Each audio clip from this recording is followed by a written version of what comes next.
Good afternoon. I'm Sonta Henderson. On behalf of Austin PBS and Leadership Austin, thank you for joining us for today's ATX Together Engage series. Our topic today, what's next for Austin's creative scene?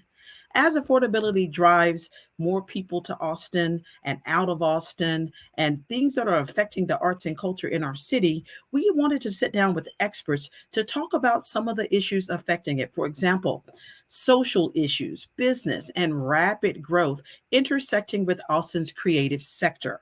Our panelists today include Theresa Alvarez. She is the president and CEO of Austin Economic Development Corporation. Jonathan Chaka Mahone, founder and director of DAWA, and Annie Burridge, the general director and CEO at Austin Opera. Thanks to each of you for joining us today. I know you have a wealth of experience and knowledge about this subject matter. We're so glad to have you here to share with our audience. So let's begin with each of you by sharing your backgrounds, and I'll start with Teresa. Thank you, Santa, for having me. I'm Theresa Alvarez, CEO and president of the Austin Economic Development Corporation. We are a newly formed nonprofit and local government corporation created by the city of Austin, city council members along with city staff, to address exactly what Santa just said about the affordability issues that we're facing in Austin. So I'll introduce myself first as an artist. My background is in dance. I grew up doing musical theater and dance probably the first 30 years of my life. During that time, received a finance degree from the University of Texas, went into banking, both Chase Bank, Texas Commerce Bank, helped start the first community development financial institution in Austin, which is today called People Fund. And then I spent the past 20 years at Wells Fargo Foundation investing in economic development and affordable housing before applying for this job. So again, our organization is 2 years old, and very excited about this opportunity to connect back to my background as an artist, but also work with the artistic community that I grew up working with as well. Thank you, Teresa. Chaka? What's going on, Austin? It's Chaka. I'm the founder and director of DAWA. And Swahili, DAWA means medicine. An acronym for DAWA is Diversity, Awareness, and Wellness in Action. I've been in Austin for 13 years and experienced the struggles and ups and downs of establishing yourself as an artist as a full-time career. And I started DAWA in 2019 as a result of my experiences here. The reason that we were able to reach a level of sustainability as artists was because we had a community. There are a lot of artists and creatives out here and other folks that don't have community or don't have that access to people that get support. And so they struggle and oftentimes deal with mental health crises and other type of crises that emerge from financial crises. So since 2019, DAWA has distributed $153,000 to what we call the community frontliners. That's the teachers, the artists, the social workers, the healthcare providers, the service industry workers. We're getting ready to launch our application in May 15. We're giving away another $90,000 to that very community. We had an event during South by Southwest called Vision 8291, which is about reversing the trauma, the financial and spiritual trauma of the 1928 City Master Plan. And we raised almost $20,000 for 6 BIPOC-led grassroots organizations. So we're really about, putting our money where our mouth is. We talk about equity, and a lot of people, it's become catchphrases and catchwords, but we need investment. The same way we invest in companies, tech companies and other things, we need to invest in the communities and people that make Austin what it is. And we believe those people are the community frontliners, the folks that are daily, day in and day out, making sure that we're okay, making sure that we're nurtured, making sure that we're receiving medicine and healing through all their great roles that they play. Okay, excellent, Chaka. Thank you so much. And for those of you listening, you heard him say May 15th for one of those initiative deadlines that he's working with DAWA. Next, we'll have Annie. Hi, I'm Annie Burridge. I arrived in Austin about 6.5 years ago to take the position of General Director and CEO at Austin Opera. I had been with Opera Philadelphia for 9 years before coming here. My whole career has been in opera. I have a couple degrees in opera, a couple degrees in business. And so I've been working in opera my whole adult life. And I was so intrigued about the opportunity here in Austin. I just saw so much potential for the company to grow by partnering with this incredible diverse community we have here, really embracing the spirit of Austin more in all of our programming. So over the past few years, we've won 4 national innovation grants for our programming initiatives. And we've established some really key partnerships that have certainly dictated really the strategic direction of the company, with places like the Mexican consulate, with Austin PBS. We just finished a huge opera in collaboration with Austin Dance India. And we're just excited about the possibilities of just working with our partners in the community here in Austin. Thank you, Annie, so much. And as I said, I'm glad to have each of you here. I'll start this conversation with some basic insight about arts and culture in Austin, and then we'll move into some of the more prevailing issues that affect that community. So this first question is for each of you, and it is, what is the single biggest need our community needs to understand about our local creative scene? And I'll start with Theresa. What is our biggest need? That people need to understand about the creative scene in Austin? Well, from my perspective, leading, so if you remember in 2018, the voters approved $12 million in bond funds to invest into the creative community. And so I'll speak from my perspective over the past year of leading this process. What we identified in 45 applications, we identified the need of over $300 million of investments needed in real estate, just to retain the cultural arts community with the rising property taxes, leases going up. We've seen, and that's, keep in mind, we started this process last year. We had 45 applications in a very short period of time. We know that you can't reach everybody. We know that the artistic community is much bigger than 45 organizations. And so the way that I would answer that question is the need is financial. And we identified, again, $300 million in need. So that is what comes first to mind for me. Thank you, Theresa. Chaka?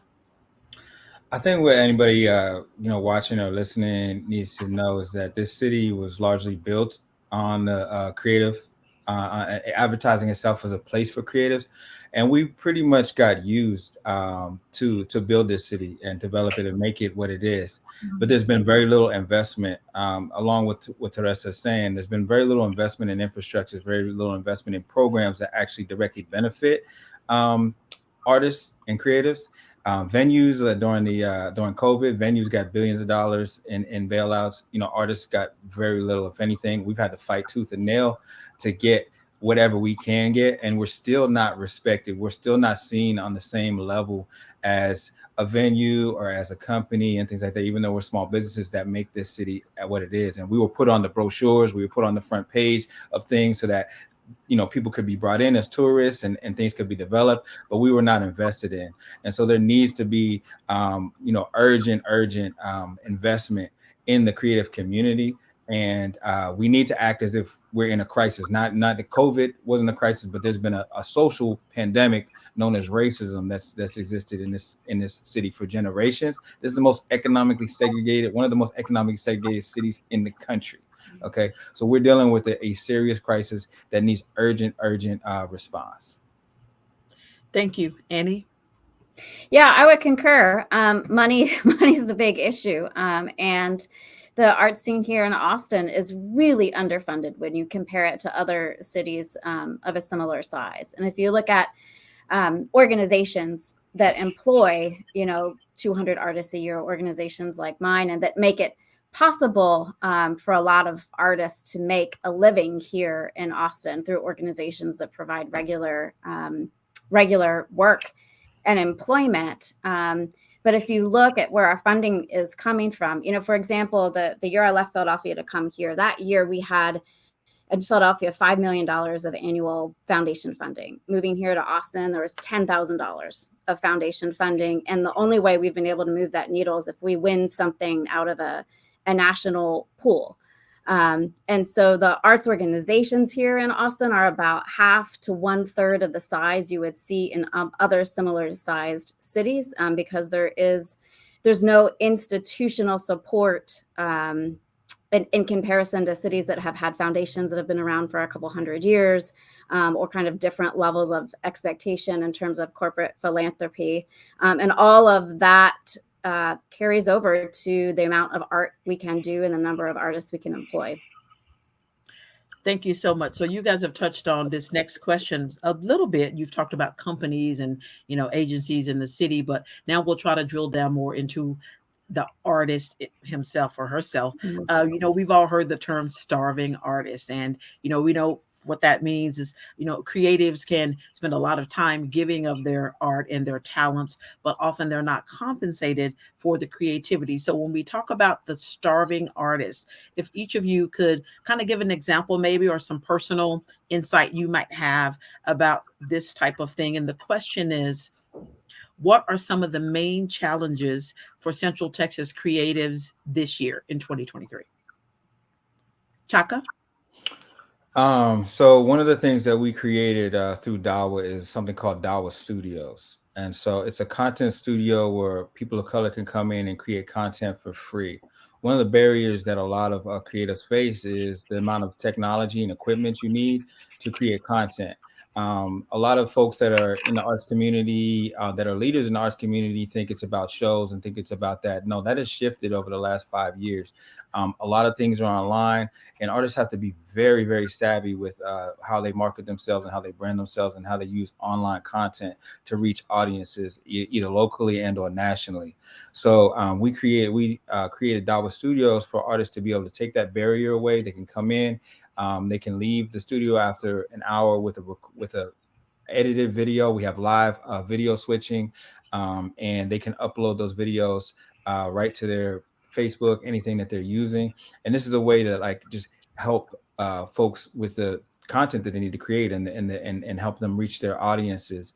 The starving artist trope is like if people take that as a badge of honor, I think artists should really be some of the most valued members of our society. It's a shame that they don't become valued until they become famous, and we just expect them to just take all the blows and all the ignoring of their work and all the challenges that they face until they become big, and then the world wants to receive them. I think Austin specifically has a responsibility because of the way it marketed itself, the way that it called out to artists that, we're a place for you.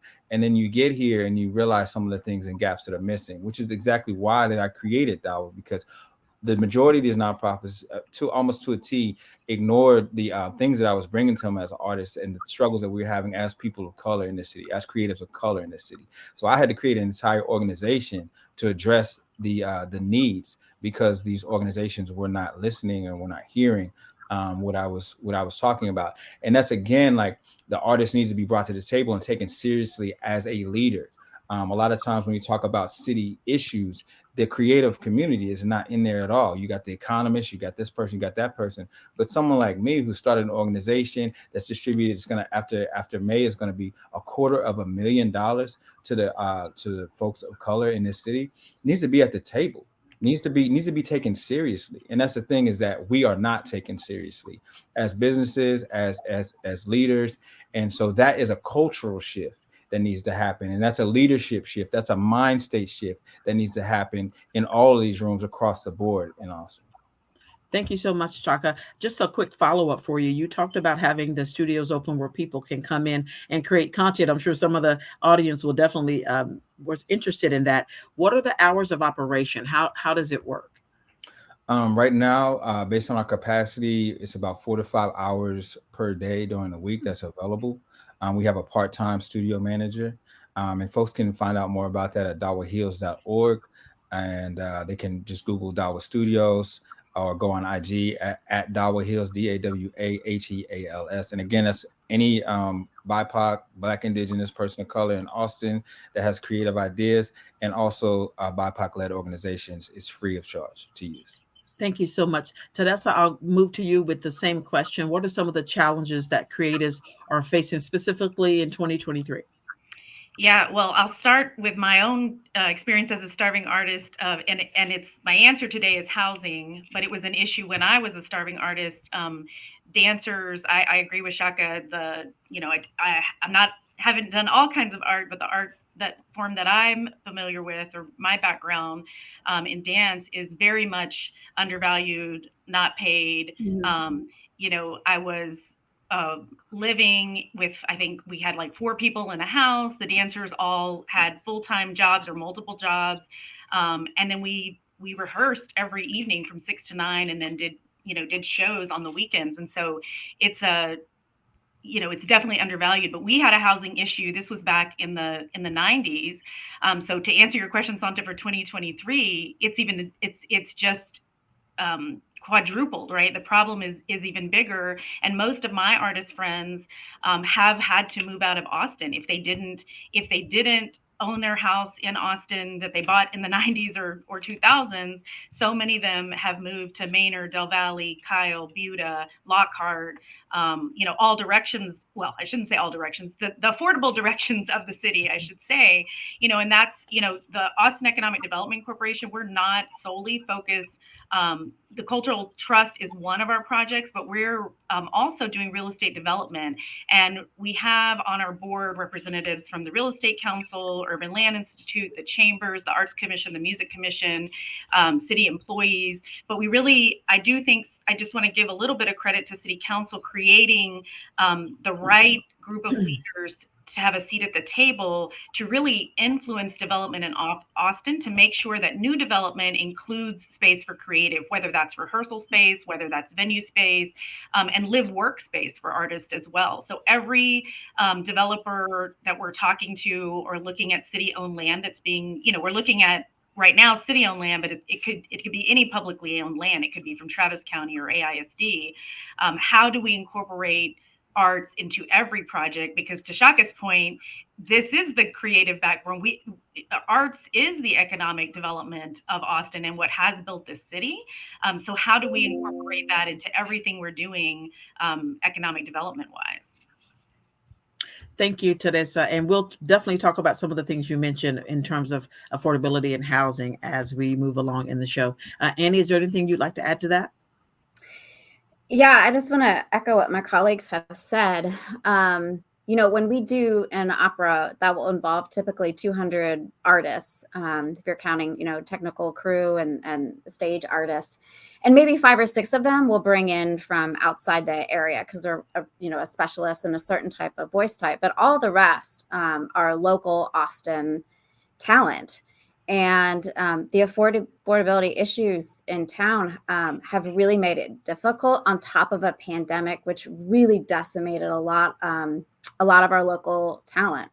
We lost a lot of talent, either changing careers, moving out of the city, or even to more heartbreaking circumstances during the pandemic and coming out of the pandemic.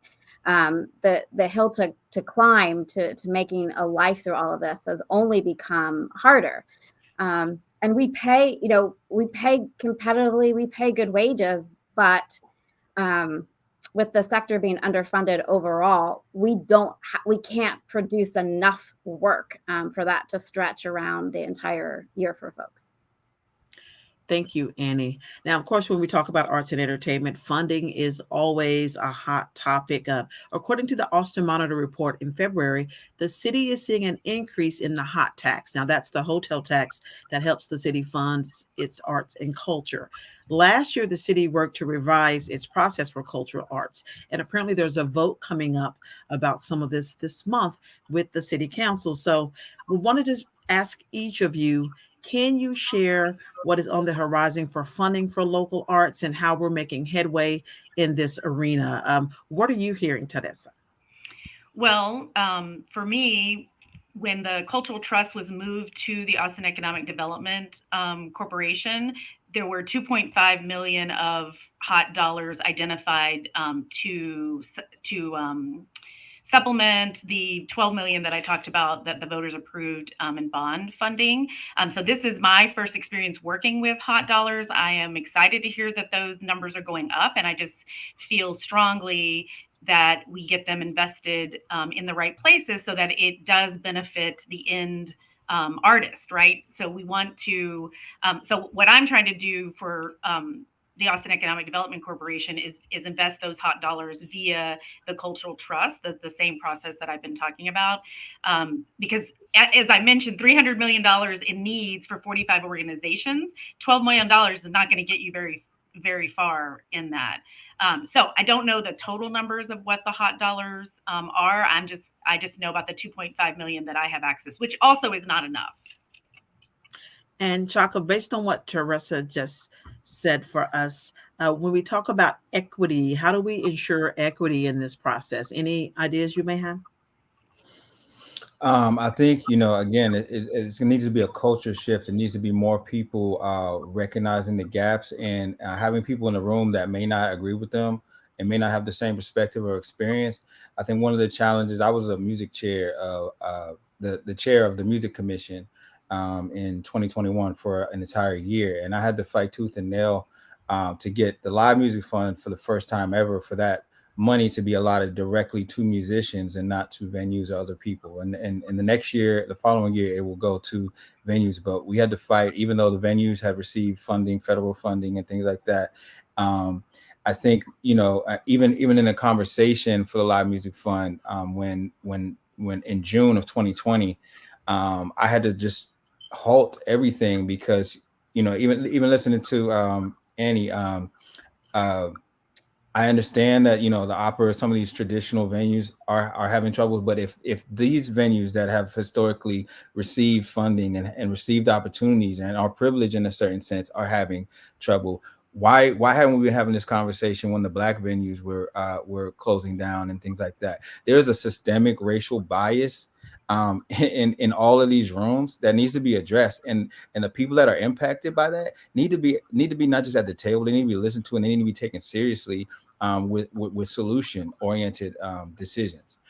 So that's I think a big challenge that I personally have faced throughout the 13 years here in this city, is that people talk equity, they don't act equity, and they need to prioritize the needs and issues of folks that have been displaced and underrepresented for generations. If the Austin Opera is struggling, how do you think about like grassroots arts or dance organizations and things like that?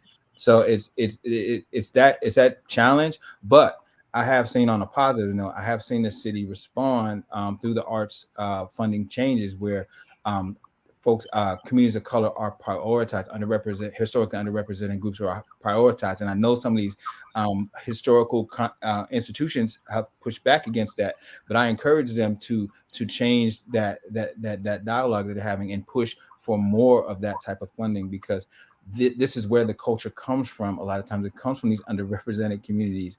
And if we're not here, guess what? The culture changes dramatically. Thank you. And Annie, just as a reminder, we're talking about the allocation of hot funds and equity in the process. So is there anything you'd like to add?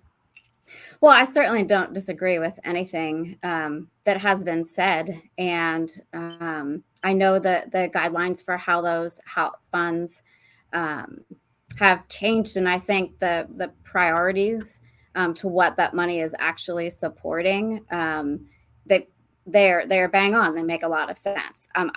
What I don't know is if there is a mechanism in place to ensure that money is going to support those priorities in an equitable way. But I hope that they are, because I think that the priorities themselves are certainly the right ones for the city. Thanks each of you so much. So another article in the Austin Monitor talks about affordability, and we've hinted about this earlier in the conversation, but so want to talk about how is it that artists who provide so much, give so much to the community, as each of you have mentioned, can afford to live in the community side by side by the folks who enjoy their work. So the question is, how tough is it for these artists, and what are you guys hearing for artists who come to Austin to work, but as Theresa mentioned earlier, have to live in Lockhart, Bastrop, Buda, other places? I'll start with Theresa. Well, so I have a long background in investing in affordable housing, and it's not just artists; it's everyone, right? Like any homeless to working class to artists. I mean, there is a housing crisis in Austin, and there's a a lot of organizations focused on making it better. Foundation communities. I chaired the board of foundation communities years ago.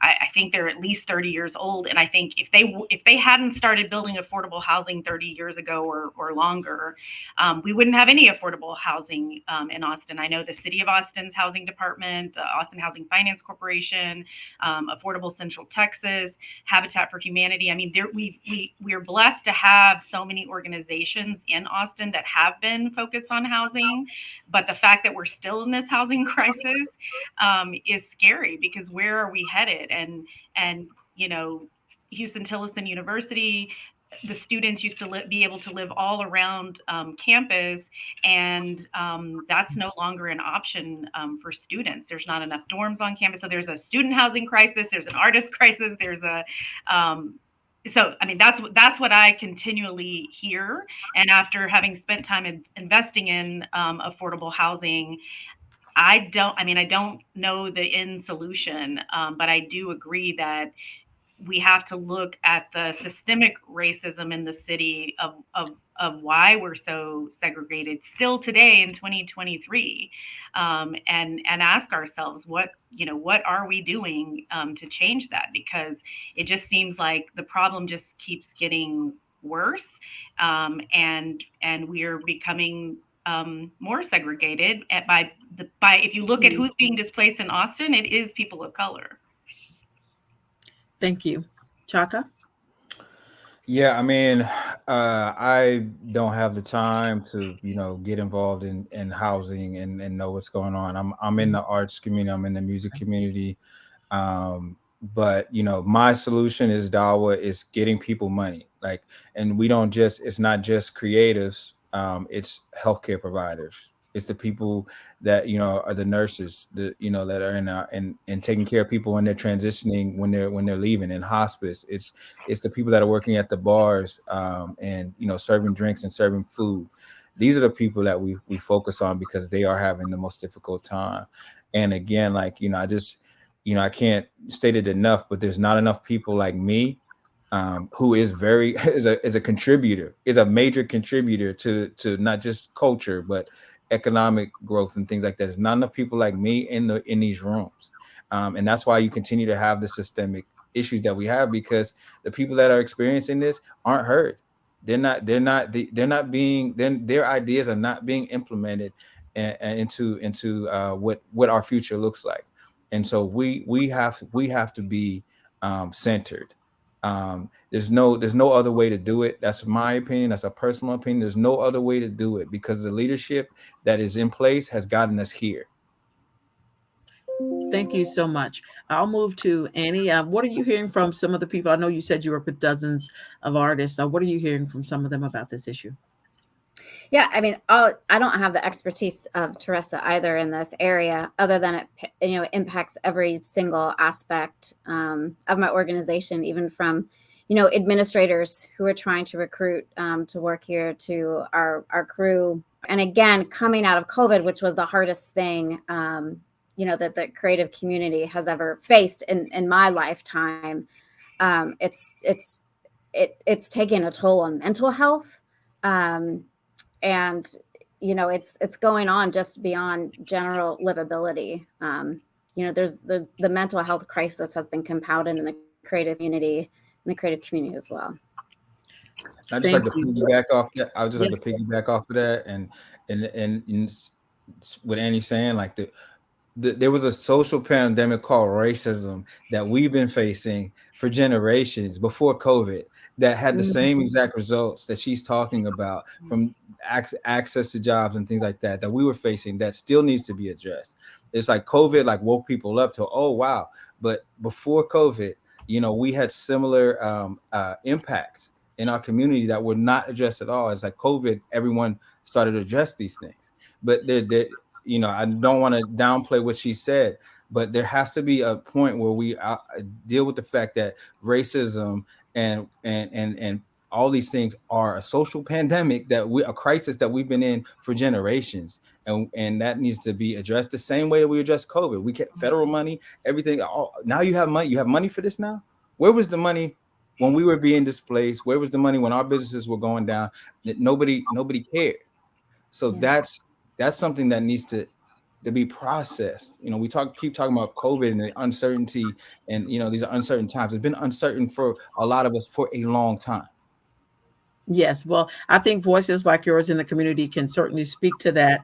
And as you're here today, people will hear what you're saying. So, keep using that voice to open doors and to push for those changes as needed. So, thank you so much, all of you, for adding that insight. So, we're moving along to our next question here. We know the Texas Cultural Trust says that 11% of Austin employees are employed as creatives. We know what creatives give to our community. We enjoy the shows, we enjoy the museums, the concerts. So the next question is, why is there a disconnect between the economic benefit that artists, see versus the contributions that they give to art and culture in this area? And so I'll start with you, Annie. I'm not sure that is a new phenomenon, or even a localized phenomenon. And perhaps we are getting better at addressing that in public discourse. But I think Chaka's totally right. I mean, it's voices like his that need to be given the emphasis and the weight in those conversations. But yeah, I don't think that is a local or new phenomenon that creates what they contribute to an economy or to a community or to a region are not valued appropriately. Absolutely. So in terms of that question, we're speaking on, why is there that disconnect? Listening to you people talk about it, listening to your expertise, the people you work with, the community issues that we face. Why is it that we're still having this disconnect between what artists deserve, what their art means to the city? I think Chaka talked about, how Austin built itself and how so many people come to Austin, the live music capital of the world, for example. So Chaka, can you join in on that? Absolutely. I think it's just a statement on the culture that we are immersed in, where it's about individualism. You know, you talk about this Horatio Alger myth, pull yourself up by your bootstraps. Like who has bootstrap? Like how you try to pull it doesn't even make sense. Like, first of all, what's a bootstrap? How do you pull yourself up? It's just crazy. There's this idea that, you kind of just, you're an individual and you got to make it, and if you make it, then we'll applaud. But there's so much that goes into becoming these artists that are so well known, and they are professionals, but it's not accepted until you reach a certain state. And I think that's because of the concept of production that we have. It's like you're not valuable unless you're producing something tangible that can be either consumed in some way, either eaten or whatever, or just brought into a house, like materially. So the arts is something that's not as tangible for people to understand the value, but yet everybody has a favorite movie, everybody has a favorite song, everybody wears clothes. Those things are designed. Those are art. All these things that we appreciate. But if it's not packaged in some type of way, in a mode of production that is very highly valued, the people that make the widgets, the guys at Apple Computer and whatever. These are the folks that are given the biggest platforms. But where would we be without Dizzy Gillespie and Louis Armstrong and what they brought to the table? You can't even put a dollar sign on that. But yet, there's a lack of value of that, a monetary value for that. So I think it's just about capitalism and where capitalism puts its value. And so arts, like what Annie was saying, like this is a problem through time. And in Europe, they needed patrons, and they needed folks. It's like, where's the appreciation? And I think it's largely around just like where the value is placed, and it's placed in product, it's placed in what you can sell, like what you can exchange. And there's not always that direct correlation with art. Art is just something that's valuable in and of itself. We need songs to get us through the day. We need messages like that to help us understand ourselves better. And if somebody's doing it on a community level or on a Broadway level, it's still the same thing that we need. We still need stories. Our whole culture is based. We need stories. The stories we tell ourselves are important, which is why racism is such a powerful thing, because it's just a story about a group of people that's been told over and over again, so people start believing it, right? But artists have the power to shift those things through telling different stories and for helping us understand ourselves better. But that doesn't necessarily translate into dollar signs a lot of times. Thank you so much. Teresa, anything you'd have to add? Yeah, I'm going to add from a philanthropy perspective, when people think about economic development, and I shouldn't say everybody thinks this, but I feel in corporate philanthropy, especially, which is my background, people tend to think of job creation, and they think about artists and artistic industry venues completely separate, and it needs to be a part of economic development. I do think that the city of Austin's economic development thinks of it that way, but that's not philanthropy, right? That's our tax dollars. So I think in corporate philanthropy, in individual philanthropy, it needs to be thought of differently, and not just, of course, I worked for a bank foundation that focused on affordable housing and economic development, and I felt like I always had to fight to make the case that supporting anything artistic is economic development. And there is a challenge with so many nonprofits in Austin, but I'm trying to figure out, how do we change that narrative? Like Chaka said, it is telling the story. And so how do we tell that story in a way to Austin's local philanthropic community? Because we do have, it's not the East Coast, as Annie mentioned. We don't have the philanthropy dollars in Austin that you have on the East Coast. That there's no question. We're nowhere close to that.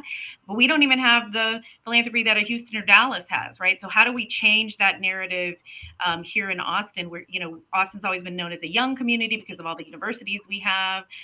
So we have to start teaching, in the schools about philanthropy, and that includes arts. And then I think back to the pandemic of everybody posting, it was like, art is what helped people get through the pandemic. You saw, my community of bankers were mostly posting about music and arts and watching old shows and things like that. And so we know how important it is. So why do we not value it at the level of importance that it is to us every day?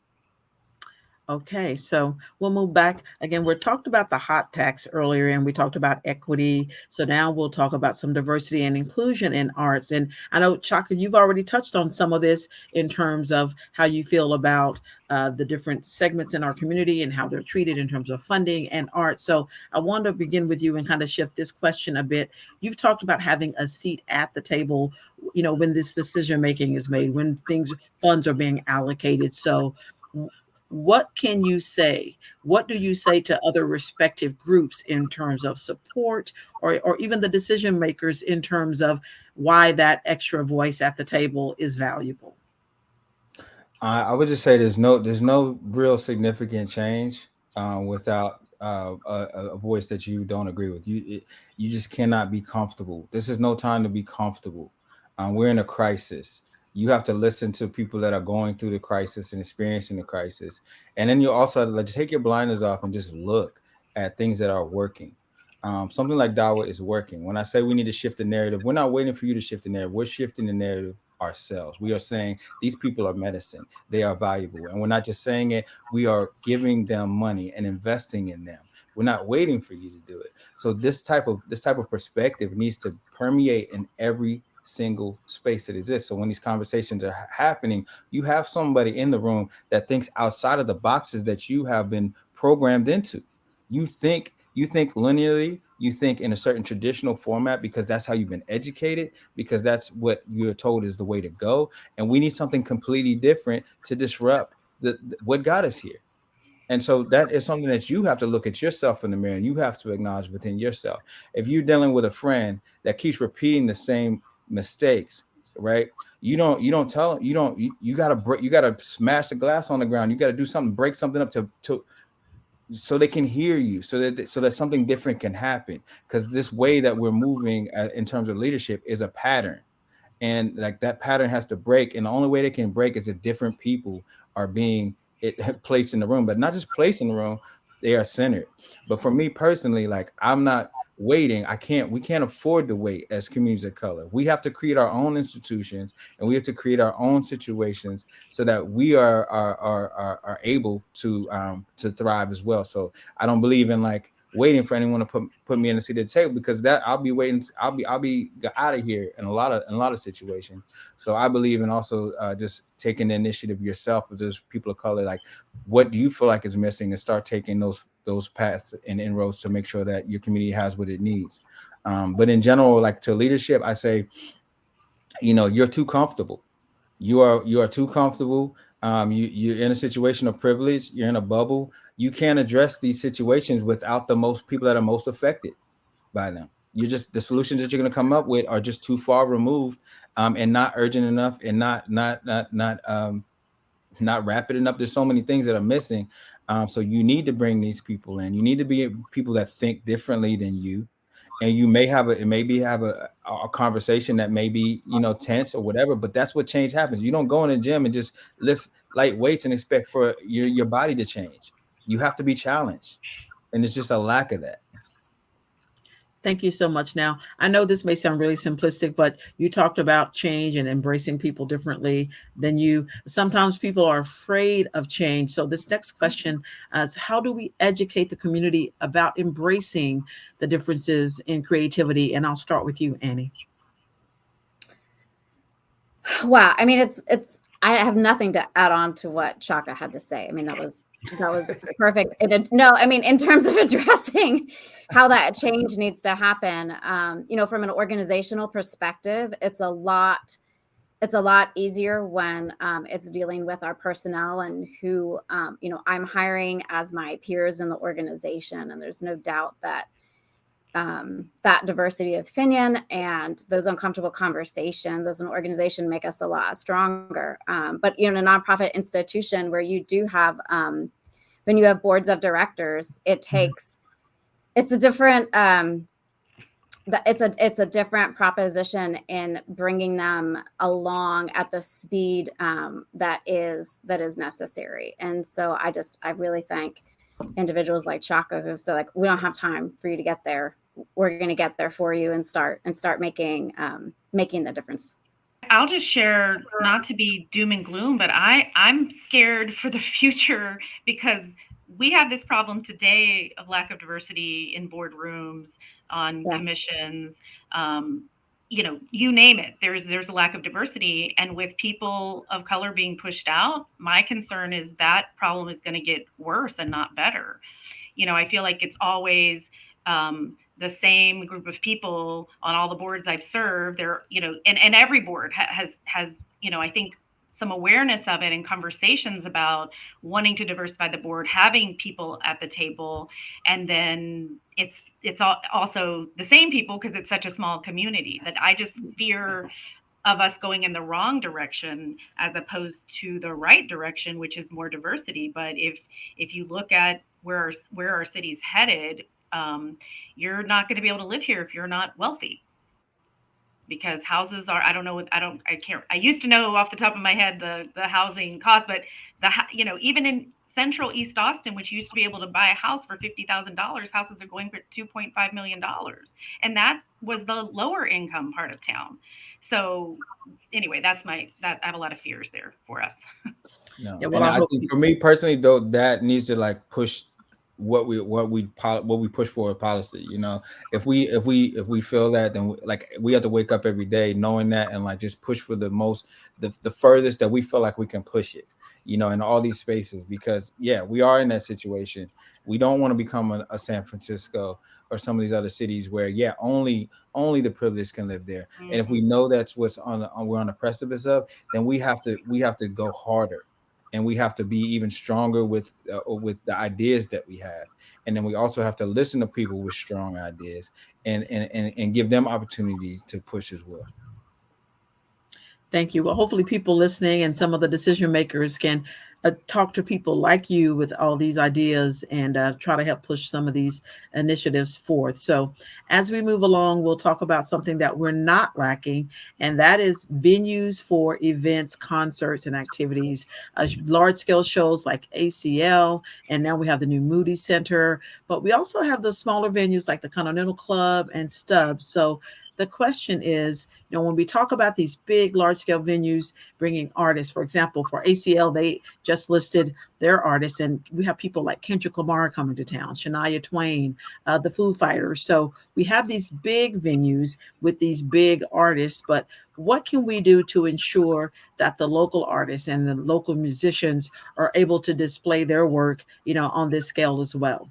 And I'll start with you, I Chaka. gotta say that ACL, I've been pushing, I've been very vocal about ACL's lack of diversity in their lineups. And I have to say that in terms of Austin local artists, and I have to say that this year is better than any year previous. And I think that the memo was received. I think they can always do better and always push for better, but I'm definitely seeing more representation of Austin artists of color, musicians of color in their lineup this year. And in previous years, they've gotten better at it. It still can always improve, but I want to encourage anybody out there, is like, that was me and others just like vocalizing and saying that this was not enough. What they were doing was not enough. And I feel like that influenced them to make the changes that they made. During South by Southwest, we had a project called Vision 8291, which we hired, it's over 20 bands. We paid out, almost $40,000 to artists, videographers, photographers locally, and that was about reversing the trauma of 1928 master plan in the city of Austin. So we are partnering with South by Southwest, and we want to partner with other institutions, historical Austin institutions, to invest back into communities of color. We had an almost nearly packed out, sold out show at Stubbs. Thousands of people came out on a Tuesday night to see the Tiaras and Caramello Hayes and so many different artists, Urban Heat, Black and brown artists, some of the best artists in the country, in my opinion, let alone Austin. So these type of things need to happen more often. There needs to be more partnership. And I see that there's a lot of possibility there. And I would say that like ACL has done a better job every year at addressing these issues. It's not perfect, but they're doing better. Thank you. Annie, now we know that ACL, South by Southwest, we're talking about, country, rock and roll, pop, hip hop. But in terms of opera, can you tell us, what are some of the people you work with thinking about the venues and some of their opportunities in the city? Well, sure. So we just did our first production at the Moody Amphitheater at Waterloo Park, which is, in terms of an audience experience, I feel like a wonderfully inclusive venue, right? If you can find your way to afford the cost of producing something there, outside venues in the heart of a city are welcoming environments. And so what we produced there was Bella Noche de Musica in collaboration with the Mexican Consulate and the Opera de Bellas Artes in Mexico City. And so it was an evening of, there was some opera, but there was a lot of mariachi, there was ranchero singing. And, it was, to date, we measure kind of audience satisfaction with every kind of show that we put on. It was our highest, most enthusiastically received show we ever did. So there's great opportunities. The thing is, the price tag to be at these venues is still quite high. And so we were also, we were grateful to the Moody Foundation. They gave us a $75,000 grant so that we could make admission free to the entire community, which was also a critical piece of the puzzle. So it was quite an effort to get that all to come together and be possible. But the result was so moving and so outstanding for the community. Fortunately, also PBS is partnering with us to broadcast it across the country on PBS during Hispanic Heritage Month and Monday. So we're hoping, not on Monday, in September. So we're hoping that provides kind of a real proof of concept of what it can look like when a community is coming together and embracing shared culture and shared history, that that we're able to garner more support, whether it be from foundations or the government, or from for-profit venues, to make those types of arts and culture experiences possible. Thank you. So I mentioned ACL, but of course, South by Southwest was also criticized, for the artist pay. That was some of the buzz recently. So, as we talk about all the creatives in the city, I wanted to ask each of you, what can we do to change the narrative? How can we get people to understand the importance of an artist being paid for their work, their content, their creativity? It might be music, it might be a painting, it might be a song or dance. How do we shape the narrative in the right direction for the artist? And I'll start with Teresa. Well, for me, I think starting with communities that typically haven't invested in the arts, right? Annie, thanks for bringing up, Waterloo, Greenway, and, just as you were talking, made me think, the Moody family has been investing in the arts. So that's a part of corporate philanthropy that I hope family philanthropy, that I think could be a really great example. That, I do want to recognize the ones who have invested in the arts. And I would say having a Moody Center, a Moody Amphitheater, and there's a third one. So to have 3 Moody sites in our city, we're blessed to have that, right? But I also had a thought on how, over the past year of our cultural trust process, hearing the 45 applicants talk about how many times their venue has been displaced. So even the ones, to Chaka's point of, and of course, these weren't all well-known venues. A lot of them some are well-known and some are not. But we have arts organizations today officing or have been displaced and are officing or have all of their things out of a 1,500 square foot storage unit, right? Where they just are putting everything in there. Sorry, I think I got totally off topic, but that's where I went around and listening to Annie talk about Moody, and just thinking about the venues that are also being displaced, and the venues that we've lost. I mean, there's venues that have shut down that we'll never get back, and you'll never recreate that vibe if that space is gone, right? And I think there's several in town that are at jeopardy of that today as well. Thank you, Teresa. Chaka, anything you'd like to add? Yeah, I mean, I think it just, it's a story, it's a narrative. I mean, we have to tell it. And so if people are listening to me, it's a broken record, and I feel like the only thing that changes something like McDonald's, a corporation like McDonald's, is people stop buying the Big Macs. They start saying they want something healthier. So, we have to tell the story that you need to eat healthier, and then people need to stop buying the Big Macs, and they need to start, influencing these companies to change. I heard the cries during South by Southwest, and I definitely, as someone that's participated as a musician in South by Southwest since I've been here, definitely appreciated that. But I think what we have to do is we have to show them through our actions that this is important. And so, I personally think that even by next year, we can have something better for specifically Austin musicians. Where we can figure out something with the companies here and things where the Austin musicians can get a better wage for their performances, and that can spread out to everyone that's coming. I think you got to take it incrementally, but you also have to be very forceful and clear about what's not being addressed and how they can address it. There's so many companies that come here via South by Southwest. Each one can pitch in and make sure that artists are paid better. But again, if the leadership is not really, they live in a bubble, they live in a situation where they don't understand that impact, it doesn't happen. The ACL amount that they've paid our musicians has changed since we played it. I think we played in 2015 and we played it again in 2022, 21.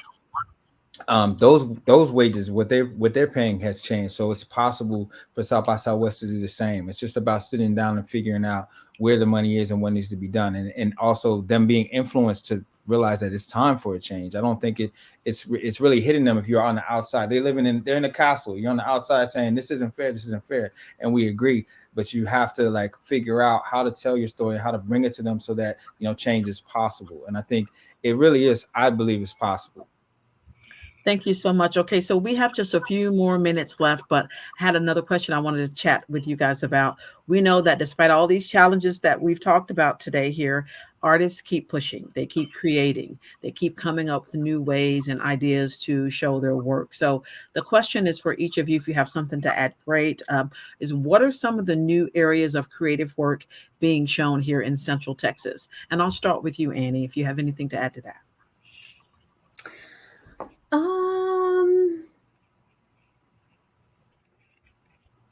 And you we know, would be, go ahead. in response, oh, go ahead, Sonta.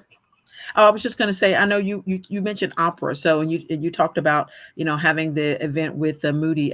So what are some other ways that some of maybe singers are trying to ensure that they still can perform in the city, other venues, for example, even churches, perhaps, just anything that Sure. about field. Yeah, I mean, opera is such the ultimate collaborative medium. It takes so many different artists and so many different skill sets to come together to make something. And during the pandemic is really kind of the first time the Austin Opera arose to some national recognition, because we were able to find ways to create work for artists to keep working during the pandemic in a safe way. We did an opera out at Circuit of the Americas. We staged an opera out there in Tosca outdoors with race cars going around. It was ridiculous, but it got a full slate of artists out there collaborating in a whole new way with thousands of people that were able to come see it. So whether it's on a large scale like that, or yes, as you mentioned, there's so many fantastic operatic like performances going on in coffee shops and small theaters throughout Austin. The creativity is really inspiring. Thank you. Theresa, anything you have to add? Well, when you said new art, my children came to mind, and I want to give a thanks to AISD for prioritizing the arts. And even through the pandemic, to hear my children, my daughter plays guitar and drums, and hearing them in class doing that online, I just give thanks to those teachers who kept prioritizing the arts through the pandemic, not just the pandemic. And then my son plays percussion as well. My daughter's playing with the mariachi at University of Texas. So really, just when I think of new art, I think of this next generation and the young children, and just super thankful and so grateful that AISD has continued to provide the arts. The McCallum Fine Arts Academy, the fact that we have an academy in this city is huge.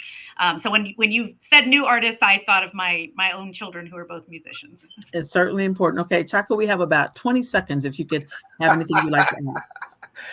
I mean, I'll just say DAWA. We have a studio that's downtown that's free, that allows people to come and create content. We have a new partnership with South by Southwest, which is centering BIPOC creatives, not just in Austin, but around the globe. We have a Black Live Music Fund that we're relaunching in June during Black Music Month at Antone's. We have a 4-week residency. We're creating opportunities and innovating in every possible way that we can, and forming partnerships with everybody that's willing to form partnerships, because we feel like, again, we are in a crisis and we're moving as such. Thank you so much. Well, that concludes today's discussion of what's next for Austin's creatives. I want to thank our guests today, Theresa Alvarez, Chaka Mahone, and Annie Burridge, for all the great insights. So if you're listening at home, please make sure that you listen to what they said and try to make a difference in this community and support the creatives, whether it's a big venue or small venue, even a museum. Do your part to make sure these creatives get the recognition that they deserve. On behalf of Austin PBS and Leadership Austin, I'm Sonta Henderson. Thank you for watching.